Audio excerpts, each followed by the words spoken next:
American ശിശിരകാലത്തിൻ്റെ ചേതോഹരമായ കാഴ്ചകളുടെ ആദ്യ episode നിങ്ങൾ കണ്ടിട്ടുണ്ടാവുമെന്ന് വിചാരിക്കുന്നു. ഇത് രണ്ടാമത്തെ എപ്പിസോഡാണ്. ഇത് പോൾ ഇഗ്നീഷ്യസ് എന്ന് പറഞ്ഞ എൻ്റെ സുഹൃത്തിൻ്റെ വീടിൻ്റെ നൈബർഹുഡാണ്. അയൽപ്പക്കവും അയൽക്കാരെയും ഒക്കെ കാണാൻ വേണ്ടിയിട്ടുള്ള അവരുടെ വീടുകളും നടക്കുന്ന വഴികളും മരങ്ങളും ഒക്കെ കണ്ടുകൊണ്ടുള്ള ഒരു ചെറിയ യാത്രയാണ്. രസകരമായിരിക്കും, അത് കണ്ടു നോക്കും.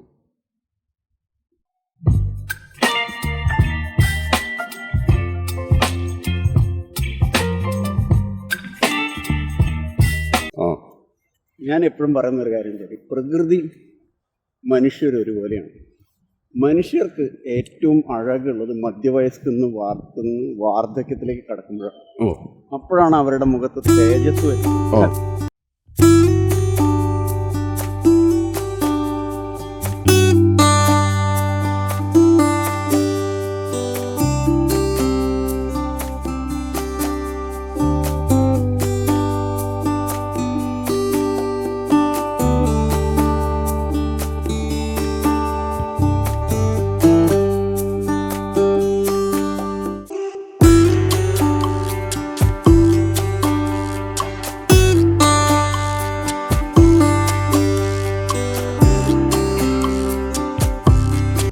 യൗവനകാലത്ത് ഇവരുടെ പരാക്രമത്തിലൊന്നും ഇവർക്ക് ആ ഒരു കാന്തി ആണിനായാലും പെണ്ണിനായാലും ഇല്ല. അതേസമയം പ്രകൃതി അതുപോലെ തന്നെയാണ്. ഇത് കഴിഞ്ഞാൽ അടുത്ത ആഴ്ച കഴിഞ്ഞ് ഇവിടെ എല്ലയൊക്കെ കൊഴിഞ്ഞ് എല്ലും തോലുമായി വയസ്സന്മാരായി. അതിന് മുമ്പുള്ള ആ പകിട്ട് അത് വേറൊരു സ്ഥലത്തും കാണില്ല. ഇതിപ്പോ എന്താന്ന് വെച്ചാലേ ഗ്രാഫ്റ്റൺ ഇതിനേക്കാൾ ഉയരാണ് നമ്മൾ ഇന്നലെ പോയ അറിഞ്ഞത്.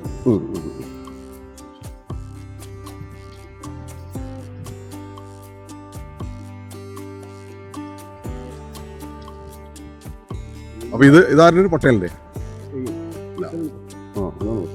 ഇതൊന്നും പട്ടേലുണ്ടോ?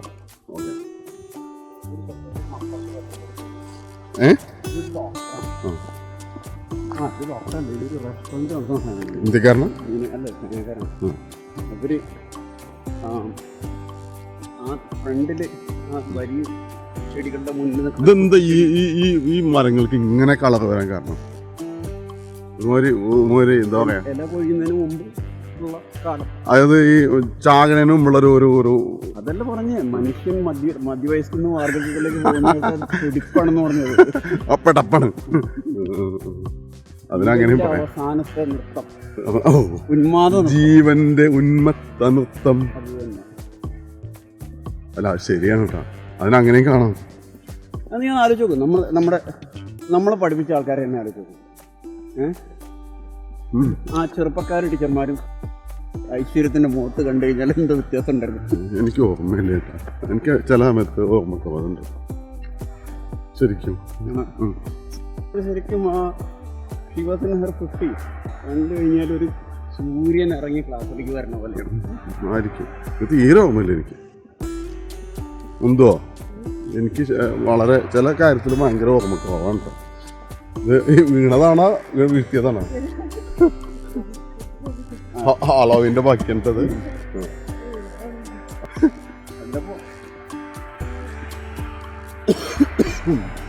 ആ പുറത്തുകൂടെ ഇറങ്ങായിരുന്നു. പുറത്തുകൂടെ ഇതുകൊണ്ടിട്ട് തിരിച്ചു വരുന്നുണ്ടാവില്ല.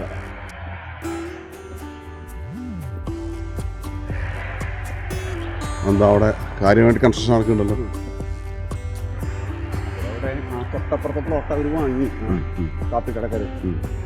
ഇത് മാപ്പിൾ തന്നെയല്ലേ? ഇത് ഓക്ക്, അത് മേപ്പ്. അതെ, ഓക്കെ മേപ്പിൾ എന്നാണ് പറയാം. അതിന്റെ മേപ്പിൾ പലതരമുണ്ട്. അപ്പൊ അതിന്റെ ലീവ്സിന്റെ വ്യത്യാസം എന്താ? രണ്ടും ഏകദേശം ഒരു കൊല്ലം. കാനഡയുടെ ഫ്ലാഗിൽ കാണുന്നത് മേപ്പിള്. ഓക്കിന് ഒരു ലീവ് കൂടെ, ഒരു ബ്രാഞ്ച് കൂടുതലുണ്ടെന്ന് തോന്നുന്നു അല്ലേ? തുടുപ്പുണ്ടാവില്ല. ഇത് മേപ്പിളാണ്. ഷുഗർ മേപ്പിൾ ഇനത്തിന്റെ തണ്ടിൽ കൊത്തി കഴിഞ്ഞാൽ പുലർച്ചെ 4 മണിക്കൊക്കെ പോയിട്ട് ചെയ്യണം. ഒരു തരം അത് ബ്ലീഡ് ചെയ്യും. വെള്ള ക്ലിയർ ഫ്ലൂയിഡ് വരും. നല്ല ഷുഗറി സാധനങ്ങൾ അതിനെയാണ് മേപ്പിൾ ഷുഗർ എന്ന് പറയുന്നത്. ഓ അപ്പോൾ ഇവിടെ ഈ തണുപ്പൻ രാജ്യങ്ങളിൽ ന്യൂഹാംഷെയറിൽ, കാനഡയിലെ സദേൺ സൈഡിൽ, വെർമോണ്ടിലൊക്കെ ഈ മിക്കവാറും വീടുകളിൽ ഈ പറമ്പിലൂടെ ഈ മേപ്പിൾ ഷുഗറിൻ്റെ ഇത് എക്സ്ട്രാക്ട് ചെയ്തിട്ട് ലൈനുണ്ട്. അതിൽ 3 ട്യൂബാണ് ഉള്ളത്. ഒന്ന് കംപ്രസ്ഡ് എയറിൻ്റെ പമ്പാണ്. ആദ്യത്തെ കംപ്രസ്ഡ് എയറിൻ്റെ പമ്പ് രാവിലെ 4 മണിക്ക് കൃത്യമായിട്ട് സ്റ്റാർട്ട് ചെയ്യും. അപ്പോൾ ഇവൻ കൊത്തും മരത്തിൽ, ആ കംപ്രസ്ഡ് എയർ വെച്ചിട്ട് കൊത്തും.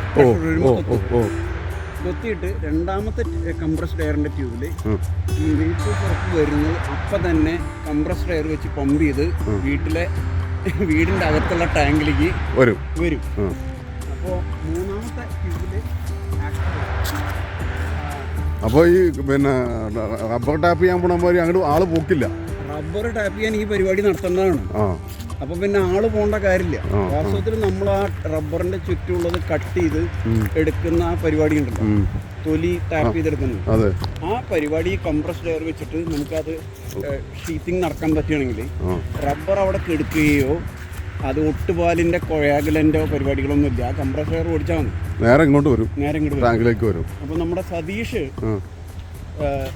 ഈ കള്ള് ചെത്തുന്നതിലും ഒരു അബദ്ധം എന്ന് പറഞ്ഞാൽ പൂക്കുല മൊത്തമായി ചെത്തുന്നതിലാണ് കള്ള് കിട്ടുന്നതിന് തെറ്റിദ്ധാരണയുണ്ട്.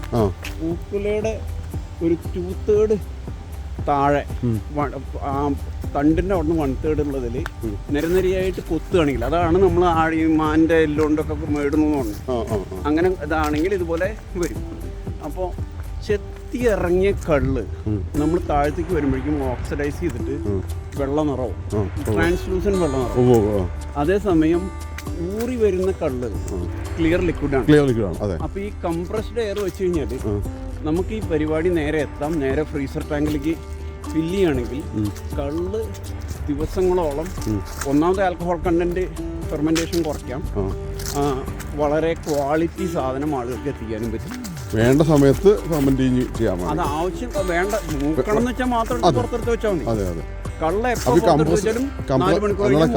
കംപ്രസ്ഡ് എയർ ആകുമ്പോൾ അത് ഓക്സിഡേഷൻ സംഭവിക്കില്ലേ? കംപ്രസ്ഡ് എയർ ആണ് ഇവിടെ അതിൻ്റെ ഇതാണ് പറഞ്ഞത്. കാർബൺ ഡൈ ഓക്സൈഡ് നമുക്ക് പമ്പ് ചെയ്യാലോ. അവനാണ് ഇതിൽ, അവിടെയാണ് നമ്മൾ വന്ന് നിൽക്കുന്ന അവസാനം. അപ്പോൾ അങ്ങനെ ഒരു carbon dioxide field warehouse നീ എന്നെ കാണിച്ചു തരാമെന്ന് പറഞ്ഞില്ലായിരുന്നു. കാണിച്ചു തരാം. ഇന്ന് നമുക്ക് അവിടെ പോവാം. ഞാൻ നമ്മുടെ GCT മെമ്പേഴ്സിലെ കുറച്ച് ആൾക്കാർ വെറുതെ ഒരു ഗെറ്റ് ടുഗദർ നടത്തിയപ്പോൾ അവരോട് ഇങ്ങനെ ചോദിച്ചു, നിങ്ങൾക്ക് ഇതിനെക്കുറിച്ച് വല്ല ധാരണയുണ്ടോ എന്ന് ചോദിച്ചു. മഴവെള്ളം ഇതിലൂടെ ചാടി ഇറങ്ങി നല്ല മഴ പെയ്യും. ഇവിടെ കേരളത്തെക്കാളും കൂടുതൽ മഴ പെയ്യുന്നുണ്ട് കഴിഞ്ഞ 4 കൊല്ലമായിട്ട്.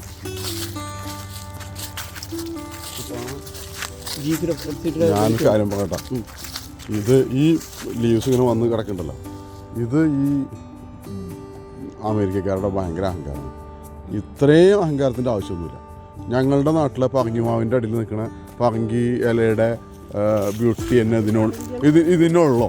ഓക്കെ, അത്യാവശ്യം ദേഷ്യവും അസൂയയും കുശുമ്പുണ്ടും പറയാണടാ. ഒന്നുമല്ല, ഇതിങ്ങനെ കിടക്കുമ്പോണ്ടല്ല ശരിക്കും ചവിട്ടിങ്ങനെ അരക്കാൻ തോന്നുന്നുണ്ട്. ഇത് അടിച്ച് കളയണമെന്നൊരു വലിയ പ്രോജക്റ്റാണ്. അപ്പോൾ നമ്മുടെ നിങ്ങൾക്ക് അങ്ങനെ വേണം. മിനിമം അത്രയെങ്കിലും ദ്രോഹങ്ങൾ നിങ്ങളോട് ചെയ്യണം ഗവൺമെൻറ്. ഇതൊക്കെ എന്ത് അക്രമം നോക്കി ഇങ്ങനെയൊക്കെ നിൽക്കാൻ പാടുണ്ട്. നിങ്ങളുടെ കേരളത്തിലുണ്ടല്ലോ ഷുഗർ മാപ്പിളാണല്ലേ. അപ്പോൾ ഇതാണ് മക്കളെ ഷുഗർ മാപ്പിൾ എന്ന് പറയുന്നത്. ഇതിൻ്റെ നീരെടുത്താൽ അത് നല്ല മധുരമുള്ള നീരാണ്. ആ നീര് ഒരു സിറപ്പായിട്ട് പിന്നെ സൂപ്പർ മാർക്കറ്റിൽ സാധനം കിട്ടും. എന്ത് ചെയ്യുക, വെറുതെ ഈ അമേരിക്കയ്ക്ക് വന്ന ആൾക്കാരൊന്നും തിരിച്ചു വരാത്തത്. ഞാനത് അന്വേഷിച്ചിട്ട് വന്നതാണ് ശരിക്കും. എന്തുകൊണ്ടാണ് ഇവരിങ്ങോട്ട് വന്നാൽ പിന്നെ അങ്ങോട്ട് വരാത്തതെന്ന്. എങ്ങനെ വരും? ഇതാണ് പ്രശ്നം. ഇവിടെ ഭയങ്കര ടാക്സാണ്, അതാണ് ഇതാണ്, 35% ടാക്സാണെന്നൊക്കെ പറയും. പക്ഷേ ഈ ടാക്സ് മേടിച്ച് കഴിഞ്ഞാൽ അവരിത് ഇതേമാതിരത്തെ പാത ഉണ്ടാക്കി കൊടുക്കും. ഇതുണ്ട്, ഇതൊക്കെ ഉണ്ടാക്കി കൊടുക്കും. ഇതുണ്ട് ലോൺ, വീടിൻ്റെ മുന്നിൽ ഇങ്ങനെ വേണം എന്ന് പറഞ്ഞാൽ അങ്ങനെ വേണം. ഇതൊക്കെ ആയിട്ടാണ് ഇവിടെ ആൾക്കാർ താമസിക്കുന്നത്. അപ്പോൾ ഒരു മിനിമം സ്റ്റാൻഡേർഡ്സ് ഇവർ പറഞ്ഞിട്ടുണ്ട്. ആ പറഞ്ഞ സ്റ്റാൻഡേർഡ്സ് മെയിൻറ്റെയിൻ ചെയ്തിട്ട് വേണം ജീവിക്കാൻ. മനസ്സിലായില്ലേ? ആ, ഇനി ഇനി അവൻ വെയിറ്റ് ചെയ്യാണ്. സ്നോ വരാൻ വേണ്ടി അല്ലേ? സ്പ്രിങ്ങിൽ ഇനി ഏപ്രിൽ മാസത്തിലത് വരുള്ളൂ. ഇതിൻ്റെ കണ്ട ഇല കുറച്ച് ദിവസത്തിൻ്റെ ഇല കൊഴിഞ്ഞു കഴിഞ്ഞു. ഇവനൊക്കെ ഫുള്ള് റെഡിയായി.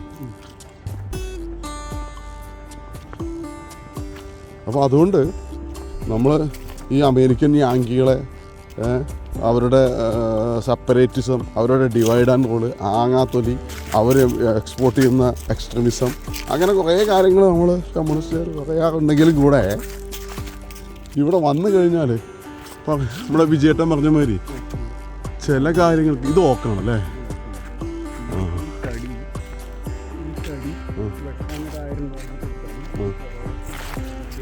ചെറിയാണ് മേപ്പിളും ഓക്കും ബെർത്തും ഈ സാധന മരങ്ങളെല്ലാം എടുത്തിട്ടാണ് ഇവിടെ ക്യാബിനറ്റ് വർക്ക് വരുന്നത്. ഹാർഡ്വുഡുകളാണ്. എന്തോ ഒരു photo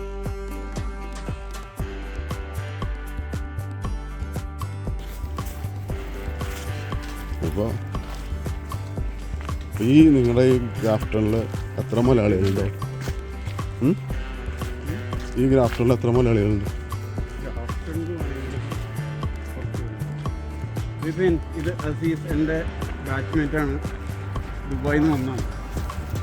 hello, how are you? Abdul Aziz. Okay, ഞാൻ ദുബായിലാണ്. ഓക്കെ. ഇതുവരെ അവൻ്റെ അവിടെ പോകാൻ പറ്റില്ല. കൊന്നെ കാണുമ്പോൾ പോകുന്നത് തുടങ്ങി.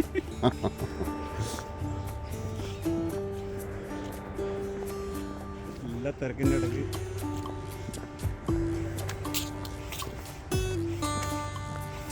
ഇവിടുത്തെ ഈ അതാണ് ജാപ്പനീസ്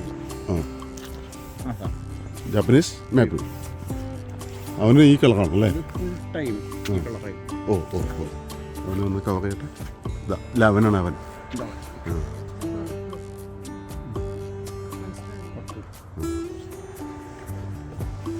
ഇവനേതാ? ഇത് ബാൾസ്. ആ ഇത് ബാൾസ്. ഓ,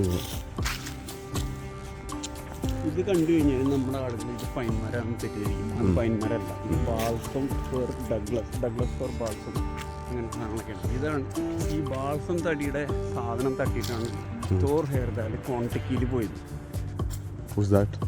പോളിനേഷ്യ വരെ അമേരിക്കയിൽ നിന്ന് പോളിനേഷ്യൻ മൈഗ്രേഷനാണ് അമേരിക്കയിലേക്ക് നടന്നത്. അലാസ്ക മൈഗ്രേഷൻ എങ്ങനെ തെളിയിക്കാനായിട്ട് ആൾ നമ്മൾ സാഹസിക അന്വേഷണ പരീക്ഷണങ്ങൾ എന്ന് പറഞ്ഞാൽ നോൺ ഡീറ്റെയിൽഡ് പഠിച്ച് ഓർമ്മയില്ലേ? കോണ്ടിക്കി ആൻഡ് തോർ ഹെയർദാൽ പോയി മീനിനെ കുത്തി. എനിക്ക് കൊണ്ട് ഞാനത് പഠിക്കാണ്ട് പാസ്സായതുകൊണ്ട് 6ാം ക്ലാസ്സിലെ നോൺ ഡീറ്റെയിൽഡ്. 6ാം ക്ലാസ്സിൽ ഞങ്ങൾ അതൊന്നും പഠിച്ചിട്ടല്ല പാസ്സായത്. 6ാം ക്ലാസ്സിലൊക്കെ ഗവൺമെൻറ് സ്കൂളിൽ എന്താ പഠിപ്പിച്ചത് അതാ ഞങ്ങൾ പഠിച്ചത്. ഇതിൻ്റെ സൗന്ദര്യം ഇത് ഈ ഒരു ഫോട്ടോ കിട്ടും. ഇവിടെ വന്നു ഇതൊരു ഫോട്ടോ. ഇതാണ് ഒരു ക്ലിക്ക്.